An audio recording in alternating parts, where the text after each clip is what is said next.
Okay, we're going to do a tear down on the bolt. The first thing to remember, when you remove the bolt, you have to cock it first, or else the safety pin will not move. So if it's been fired, you can't move the safety pin into the safe or the lock position. You want it straight up. You want it in alignment with the bolt handle, and there's a reason for that. Then you've got this spring here, and you're going to push that back with your finger and rotate it, and then the rest of it should just come out. Just keep rotating it. The first rotation it'll bind just a hair on here, but that's not a problem. It won't hurt it. So you're going to unscrew it and pull the firing pin out, and look at that. This is an example of how much grease they had on it before. I don't know if you can see that really well in the light here. That is a lot of grease. That is just soaked and packed, and terribly packed in there. That should not be like that. Again, it's like treading through a mud puddle instead of walking across this slippery ground here. I imagine if they were firing it like this, they were probably getting some duds, because it probably wasn't hitting the striker wasn't hitting the primer well enough. I've heard of that being a problem when people would take guns into a shop and say, look, I'm having a problem with this gun. They'd say, well, you put too much grease on it, right? There's the bolt face. You see the dark circle around the center. It's obviously been fired.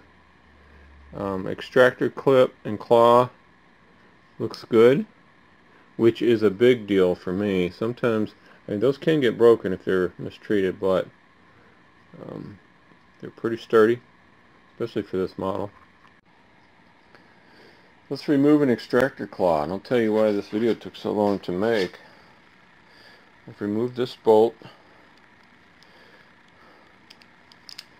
I'm going to remove the firing pin, because I want to show you something here with that in just a moment. The extractor claw has this space here that is springy and can be pushed. When you push it, that top piece is going to bow out. Not sure if you can see that. It's going to bow out a little bit. What I like to do is I like to get the edge piece off of this rail over here on the raised area. So I push this down here and rotate it further out. And you can see how that top part rotated over onto the bald area where there's no groove. So now I can push it forward, and I'm pushing here with my thumb. Push it forward, and it actually comes out just like that.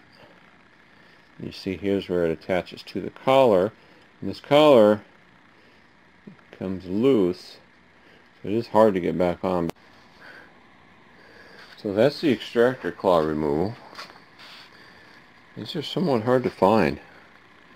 Really good part. Keep a spare around, because sometimes I've seen this crack. It's rare. These are pretty sturdy, but they're good to have. Maybe good to have an extra. I think I want to measure that one in order. Let's see if that is 4 1/4. That is 4 1/4 by 1/2 inch wide. A lot of people only go this far. They usually stop at simply removing that and not do anything else. Now I made a special block of wood for this.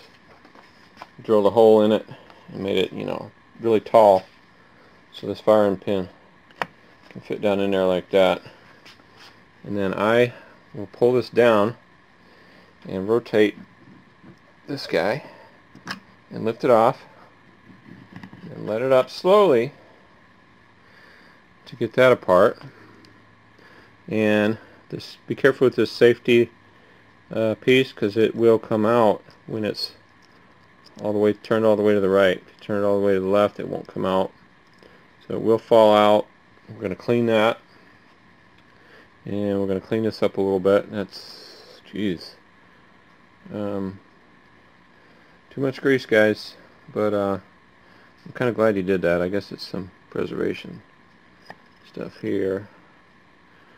Just cake down there. Oh Don't need to be that much. You really don't. You really don't. You need some movement of the gases through here. So, and that firing pin's got some weird markings on it there. Somebody did something to that. I imagine when they were doing a teardown, they put it through one of the metal pieces on the butt of a different kind of gun or some kind of hole or something. It still looks like the integrity has not been compromised. It still looks like it's really strong. So, and I like the tip of that is what I'm concerned about. It hasn't mushroomed. It's not bent or just, you know, not out of shape. So hopefully this is all good. We will find out. So I'm going to clean that up. Let me order some extras. Okay, here's why this video took so long for me to publish. I found out on a lot of my guns, this cocking pin here, I think that's what they call it, this top raised area piece. Take it off. Remember, you have to turn it halfway to get it on that flat area to fit, and then it fits inside those 3 grooves. But it's actually got ribs on the inside of this. I don't think you can see that, but let's see if we can shine a light in there. See those ribs? So those have to rotate around this, you know, a quarter turn, and then they hold in place and it won't come off. So what I found on one of my guns is I couldn't rotate it. I couldn't get it to rotate. And I wasn't sure if these need to rotate freely, just spin around like this. This one's rotating really easy. It's not getting caught at all. But on one of my guns it was really, really hard to rotate it, and I thought I had some problem. So I took out the micrometer and I was measuring these and the distance in between them, and I was measuring on the inside of this. I couldn't figure it out.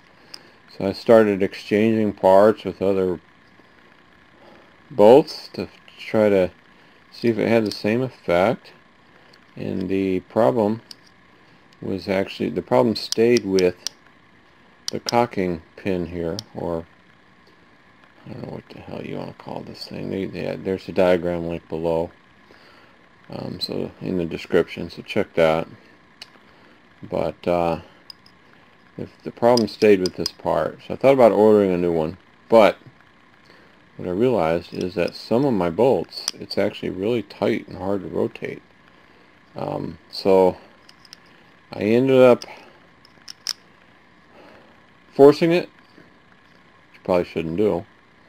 And right after I forced it, it didn't become this easy to turn, but it became a lot easier, and it stayed in place in the quarter turn place that it needed to be.